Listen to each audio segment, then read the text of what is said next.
I agree. I think if China did go after Taiwan, if they didn't get the timings right, it could turn into a complete disaster. Taiwan has prepared some very significant defenses. It would not be an easy operation. China has built an awful lot of very specialist equipment that has got one role and one role only, and that is to take islands. In particular, I saw pictures over the last year of specialist barges that have got 100-meter ramps, and they can connect together, and they've got pylons that can be driven into the sand so that they can create floating harbours like the Mulberry harbours that were used during the Second World War as the Allies invaded Northwest Europe through Normandy.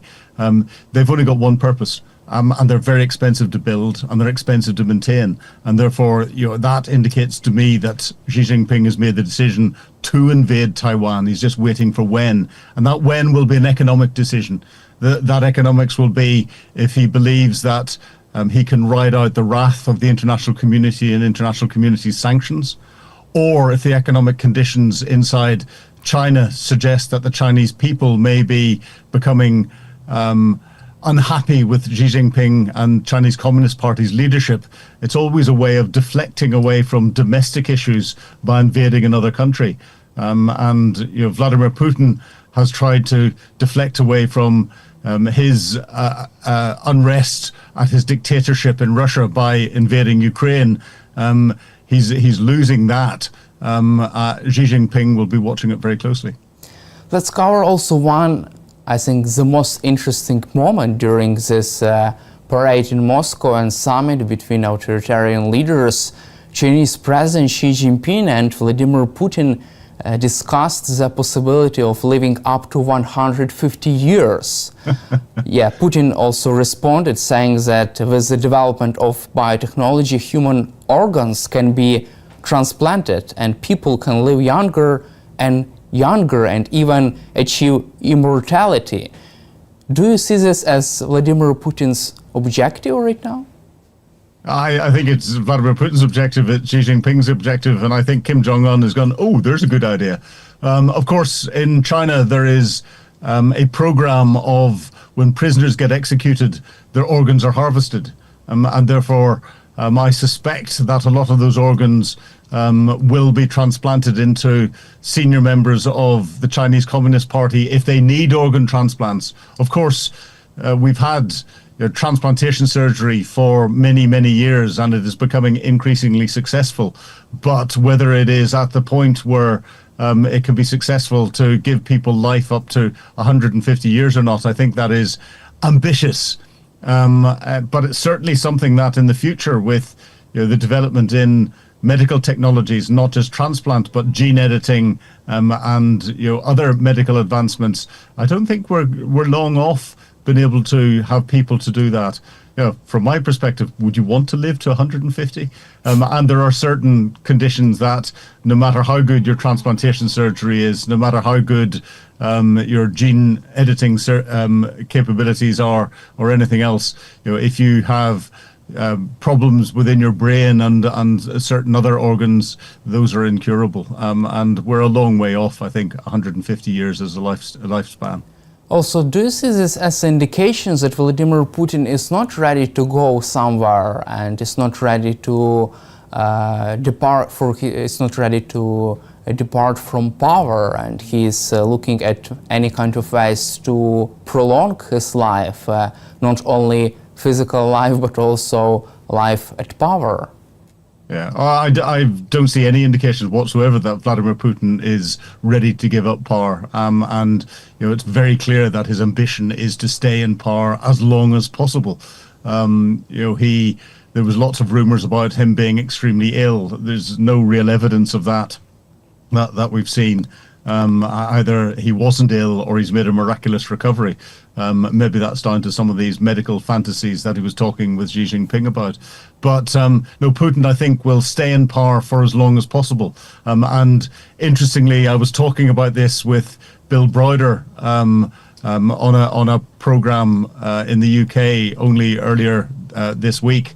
And he was saying if Putin then leaves because he dies or something else disastrous happens, then the oligarchs that are keeping him in place will have a Vatican-type conclave where they will elect the new leader because they rely on there being a strong leader in place for them to continue their illegal businesses and their criminal activity underpinning the Russian political system. And therefore they'll try and do that very quickly indeed. And of course, some of them are even worse than Vladimir Putin. So I think Putin's legacy, even if Putin doesn't live on, Putin's legacy will live on for quite some time. There are no suggestions at the moment that that is anywhere near collapse.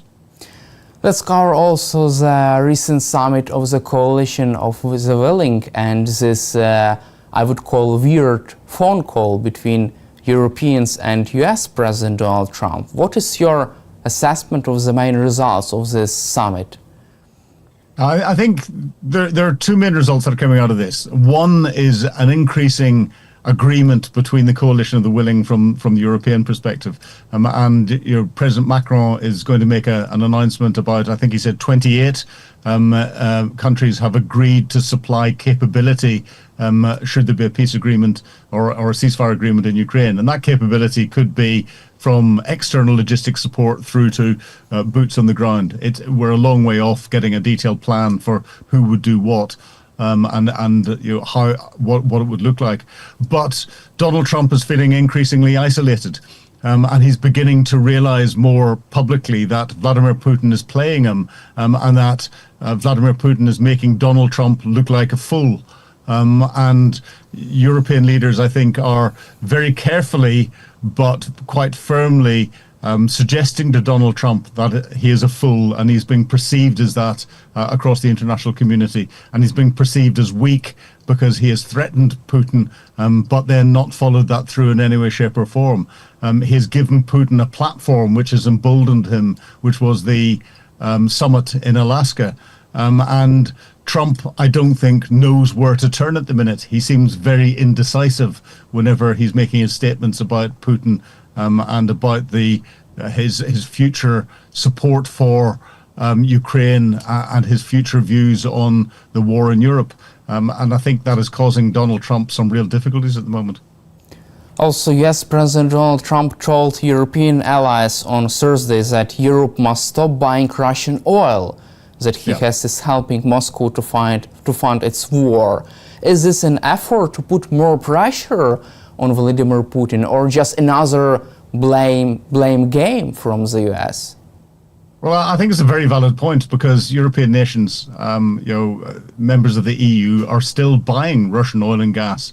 And I think the Ukrainian attack on the pipelines that were supplying into some European countries have hurt them. But I think Donald Trump is just right. Europe can't turn around and say, in one hand, we need the US to step up and do more to support Ukraine and to put sanctions on Russia if European countries are helping to fund Russia's illegal invasion of Ukraine.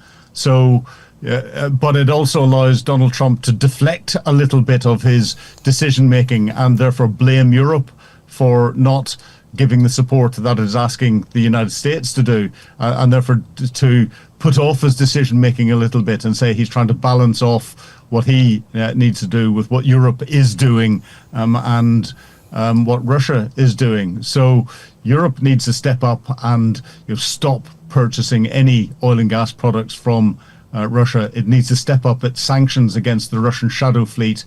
It needs to step up its sanctions against countries that are buying Russian oil and gas products and buying other products. And it needs to start sanctions against countries that are supplying components, whether they be weapons components or what are classed as dual-use components, civilian items that can be used for military purposes to Russia. And when Europe steps up and does that, I think United States will feel even more isolated.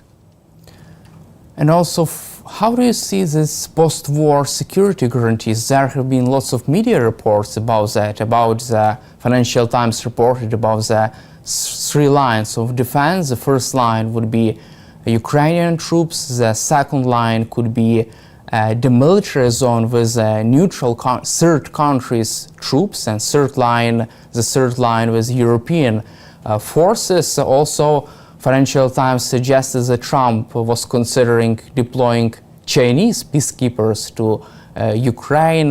Lots of rumors and discussions are on this topic. What is your take on that?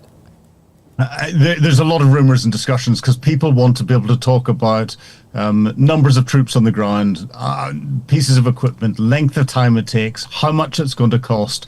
We're a long, long way off that. I'm a military planner by background. I have planned a number of operations and implementing peacekeeping operations, from the Dayton peace agreement in Bosnia right through, and the complexities around Ukraine are phenomenal, and therefore every option will be being looked at by military planners in different countries around the world, and they'll range from huge numbers of troops on the ground right down to small numbers. In reality, you won't know what the shape of the force or any capability is going to look like until there's a peace agreement. And once there's a ceasefire that people can sign up to. Once you've got that, you've got a start point, and then all the other planning can be brought together, and you then work out the bill for what you'd need to provide an ideal capability in the ground. You then take that bill out as a shopping list to different countries and say, who can provide what? Some of that work is going on at the moment, but invariably the countries come back and go, promise a lot less than you actually need to provide that optimal military capability, and therefore you redesign your plans to be able to do something that will be on the road to the effect that you're trying to achieve, which is a long-lasting peace and security agreement. We have to be very careful with talk of putting China into position, because China and Xi Jinping and Vladimir Putin, as we saw at the parade in China, are part of the axis of evil, and therefore that would not bode well for Western influence into Ukraine. And China would love, I think, to get that sort of influence into Europe, and therefore that's I think Donald Trump is being naive in looking at that. But we are a long, long way off it, and the worst thing that we could ever do is have security guarantees that are treaties on paper but don't have any military capability physically backing them up, because of course we had that with the Budapest Memorandum, that Russia, United States, United Kingdom, France and others gave security guarantees to Ukraine for giving up its nuclear arsenal, and that piece of paper has been ignored completely. And how close we are to any kind of a ceasefire deal or peace deal between Ukraine and Russia? Because President Trump seems to be very optimistic about the possibility of reaching the deal anytime soon. He is confident that the deal would be reached this or next year, probably. Donald Trump's always confident that he could do a deal. He's not very good at doing deals, and he's not very good at analyzing the markets. He has had a number of failed businesses behind him, but I don't think that Vladimir Putin is ready for any form of deal at the moment. President Zelensky has presented some very clear plans and very for a road to peace, and has set out a number of conditions that are very conciliatory and are realistic in their views. But Vladimir Putin is not interested in even thinking about them. He's not interested in trying to come down and negotiate properly with President Zelensky. So Vladimir Putin is the one who is nowhere near wanting to get to the negotiating position at the moment, and I don't think he thinks he needs to be, because he feels emboldened. He's been seen on the global stage side by side with Donald Trump. He controlled that meeting in Alaska. That was quite clear by the body language in the press statement that was made at the end of that meeting. Vladimir Putin will feel emboldened by being beside Xi Jinping and Kim Jong-un and other global leaders at the big parade in Moscow. So Putin is feeling, on top of his game, and he believes still that he can win militarily in Ukraine, even though the reality is showing something different. But I think Ukraine's tactics of attacking Russia's ability to continue to fund the war by attacking the oil and gas processing infrastructure, attacking railway hubs, logistic hubs, command and control centers, audacious attacks like Operation Spider's Web against Russian strategic military capability, is beginning to hurt Russia. But the one that's hurting Russia most is the oil and gas infrastructure, where the average Russians are now having greater and greater difficulty in getting access to fuel for their vehicles. And it's interesting that both Moscow and St. Petersburg are being protected because of the Moscow and St. Petersburg bubbles that are needed, because the one thing that Vladimir Putin fears most is the Russian people rising up. He can control the number of people he needs to recruit to put onto the front lines. He can control the outer reaches of Russia. He can control what his oligarchs are doing. He can control what his military is doing. He's got control over the international community in many ways through Donald Trump. But what he can't control are the Russian people if they start to rise up against him. There's no indication of that at the moment, but that could happen very quickly if there's growing unrest.